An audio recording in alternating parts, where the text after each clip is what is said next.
Hi friends, தமிழர் திருநாளை வந்து இன்றைக்கி பார்க்குறோம். இதில் வந்து என்ன கொடுத்துருக்காங்க அப்படின்னா வந்துட்டு நம்மளோட தமிழர்களுடைய விழாக்களை தான் வந்து இங்கே கொடுத்துருக்காங்க. அதில் ஃபஸ்ட்டு பார்க்கும்போதுட்டு பொங்கல் விழா தான் நம்ம வந்து அதிகமாக கொண்டாடுவோம். அதை இங்கே கொடுத்துருக்காங்க. அதான் வந்து என்னென்னா பொங்கல் விழான்னு சொல்லுவாங்க, இல்லைனா தமிழர் திருநாள்னு சொல்லுவாங்கன்னு சொல்லி கொடுத்துருக்காங்க. இது வந்து எப்போ கொண்டாடுவாங்க அப்படின்னு பார்க்கும்போதுட்டு தைத்திங்கள் முதல் நாள் இருக்குது பார்த்திங்களா, அதுதான் வந்து என்ன தமிழர் திருநாளாக கொண்டாடப்படும். ஆடி மாதம் வந்துட்டுனா விதைப்பாங்க, நெல்லெல்லாம் விதைச்சி அடுத்த தை மாதம் வந்துட்டு இதை வந்து அறுவடை செய்வாங்க. அப்போ வந்து அந்த நாள் தான் வந்து தை திருநாளாக வந்து பொங்கல் திருநாளாக கொண்டாடுறாங்க. அதை வந்து அறுவடை திருநாள்னும் சொல்லுவாங்க. அதே போல் வந்து என்ன உழவர் திருநாளும் கூட சொல்லுவாங்க. இந்த தைப்பொங்கல் அப்படின்னு பார்க்கும்போது எத்தனை நாட்கள் இருக்குன்னா 2 to 4 நாட்கள் வந்துட்டு இருக்கும் அப்படின்னு சொல்கிறாங்க. ஒவ்வொரு வட்டாரம் இது வந்து மாறுபடும், 2 to 4 நாட்கள் அப்படிங்கிறாங்க. அடுத்து தைத்திங்கள் அப்படின்னு பார்க்கும்போது அதுக்கு முதல் நாளான மார்கழி மாதத்தில் கடைசி நாளை வந்து என்னென்னா போகி திருநாளாக கொண்டாடுறாங்க. அது வந்து என்ன பார்க்கும்போது பழையன கழிதலும் புதியன புகுதலும் அப்படின்னு சொல்லிட்டு நன்னூலில் வந்துட்டு சொல்லியிருக்காங்க. நன்னூலில் எழுதினவங்க யார் அப்படின்னு பார்க்கும்போது பவனந்தி முனிவர் வந்து நன்னூல் எழுதியிருப்பாங்க. இப்போ பழையன கழிதலும் புதியன புகுதலும் அப்படின்னு சொல்லிட்டு வந்துட்டு பழைய பொருட்கள்லாம் வந்துட்டு எரிச்சிட்டு புதிய விஷயங்களை வந்து கொண்டு வருவாங்க. அதாங்க வந்து சொல்லியிருக்காங்க. மார்கழி 30ஆம் நாள் வந்து இது வந்து போகி திருநாளாக கொண்டாடப்படும். இதை தான் வந்து இங்கே பாக்ஸில் கொடுத்துருக்காங்க. முன்னாடி காலத்தில் வந்துட்டு மலைக்கடவுளை வந்து வழிபடும் நோக்கில் வந்துட்டு இந்த போகி திருநாள் வந்து கொண்டாடப்பட்டுச்சு. இதை வந்து இந்திர விழாவாக வந்துட்டு அழைச்சி கொண்டாடினாங்கன்னு சொல்லி இங்கே கொடுத்துருக்காங்க. அடுத்து பொங்கல் திருநாள் அப்படின்னு பார்க்கும்போது தை 1ஆம் தேதின்னு சொல்லி பார்த்தோமா, அதான் இங்கே சொல்கிறாங்க. நம்மளுடைய வந்து சந்தோஷம் பொங்கி வர்ற மாதிரி பொங்கல் பொங்கி வரும் அப்படிங்கிறதான் இங்கே வந்து கொடுத்துருக்காங்க, வேறு எதுவும் கொடுத்துருக்கல.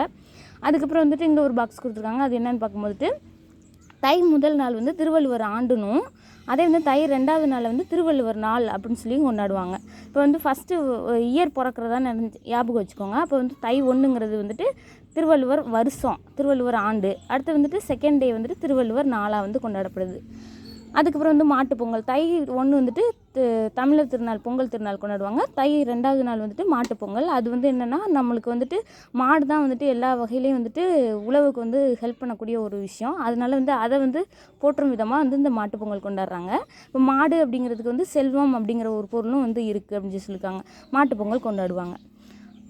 அதுக்கப்புறம் இந்த மாட்டுப்பொங்கல் அன்னைக்கு வந்துட்டு என்னென்னா மஞ்சு விரட்டு அப்படிங்கிறது நடக்கும் அப்படின்னு சொல்கிறாங்க. அந்த நாளில் நடக்கும், இல்லைன்னா அதுக்கு அடுத்த நாளில் நடக்கும்.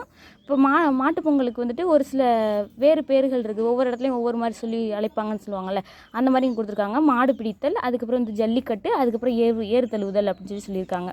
இப்போ வந்து இந்த நாளில் தான் வந்துட்டு மாட்டுப்பொங்கல் அன்றைக்கி தான் வந்துட்டு இந்த மாதிரி ஜல்லிக்கட்டு, ஏறு தழுவுதல், அடுத்து வந்து மாடு பிடித்தல்லாம் நடக்குதுன்னு சொல்கிறாங்க.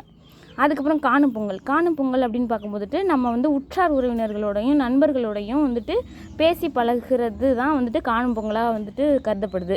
இந்த நாட்களில் வந்து பட்டிமன்றம், கலை நிகழ்ச்சி இதெல்லாம் வந்துட்டு நடத்துவாங்க, விளையாட்டு போட்டிகள்லாம் நடத்துவாங்க. அதுக்கப்புறம் இயற்கை, உழைப்பு, நன்றியுணர்வு, பண்பாடு இந்த எல்லாத்தையுமே போற்றும் விழாவாக இந்த பொங்கல் விழா வந்து அமையுது அப்படின்னு சொல்லியிருக்காங்க.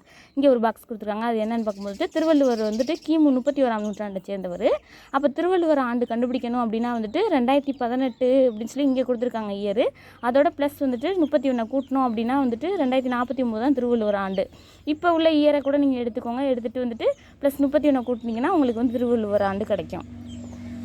அதுக்கப்புறம் பாக்ஸ் கொடுத்துருக்காங்க. இது என்ன அப்படின்னு பார்க்கும்போது அறுவடை திருநாளில் வந்துட்டு ஒவ்வொரு இடத்துலையும் வந்து ஒவ்வொரு மாதிரி கொண்டாடுவாங்க. அதுதான் இங்கே கொடுத்துருக்காங்க. இப்போ ஆந்திர பிரதேசம், உத்தரப்பிரதேசம், இது பிரதேசம் 2 பிளேஸ் வருது. அடுத்து கர்நாடகம், மகாராஷ்டிரம், இந்த 2 பிளேஸ். இது 4 வந்துட்டு என்ன பேர் சொல்லி வந்துட்டு அந்த விழாவை கொண்டாடுவாங்க அப்படின்னு பார்க்கும்போது மகர சங்கராந்தி அப்படிங்கிற பேரில் வந்துட்டு இந்த பொங்கல் விழாவை கொண்டாடுறாங்க. அதுக்கப்புறம் வந்து என்ன பஞ்சாபில் வந்துட்டு என்னென்னா லோரிங்கிற பேரில் கொண்டாடுறாங்க. பஞ்சாபில் வந்து லாரி நிறையா ஓட்டுவாங்களா, அப்போ வந்துட்டு லோரி அப்படிங்கிறது பஞ்சாபில் வரும்னு ஞாபகம் வச்சுக்கோங்க. அதுக்கப்புறம் வந்து என்ன குஜராத், ராஜஸ்தான், இது 2லேயும் வந்துட்டு என்ன உத்தராயன் அப்படிங்கிற பேரில் கொண்டாடுவாங்க அப்படிங்கிறாங்க. அப்போ வந்து என்னென்னா ராஜா வந்து குஜராத்தில் வந்து உத்தரவு போடுறாரு பொங்கல் விழா கொண்டாடுறதுக்கு அப்படின்னு சொல்லி ஞாபகம் வச்சுக்கோங்க. அப்போ வந்துட்டு குஜராத், ராஜஸ்தான் அப்படிங்கிறது வந்து உத்தராயன் அப்படிங்கிற பேரில் கொண்டாடப்படுறது அப்படின்னு சொல்லி சொல்கிறாங்க. அதுக்கப்புறம் 1 மார்க்கு. கதிர் முற்றியதும் டேஸ் செய்வாங்க அப்படின்னா வந்துட்டு அறுவடை செய்வாங்க. விழா காலங்களில் வீட்டின் வாயில் மாவிலையால் டேஸ் கட்டுவாங்கன்னா தோரணம் கட்டுவாங்க. பொங்கல் கூட்டல் அன்று அப்படிங்கிறது வந்து சேர்த்து எழுதணும்னா பொங்கல் அன்று அப்படிங்கிறது கிடைக்கும். போகி பண்டிகை அப்படிங்கிறத வந்து பிரித்தோன்னா போகி கூட்டல் பண்டிகை அப்படின்னு கிடைக்கும். பழையன கழிதலும் புதியன புகுதலும், இது வந்து என்னது நன்னூல். இது வந்து யார் சொன்னது? பவனந்தி முனிவர் சொல்லியிருக்காங்க. அடுத்து பச்சை பசேல் என்ற வயலைக்கான இன்பம் தரும், பட்டு போன மரத்தை காண துன்பம் தரும் அப்படிங்கிறது இதுக்கு ஆன்சராக இருக்கும். Okay friends, thank you.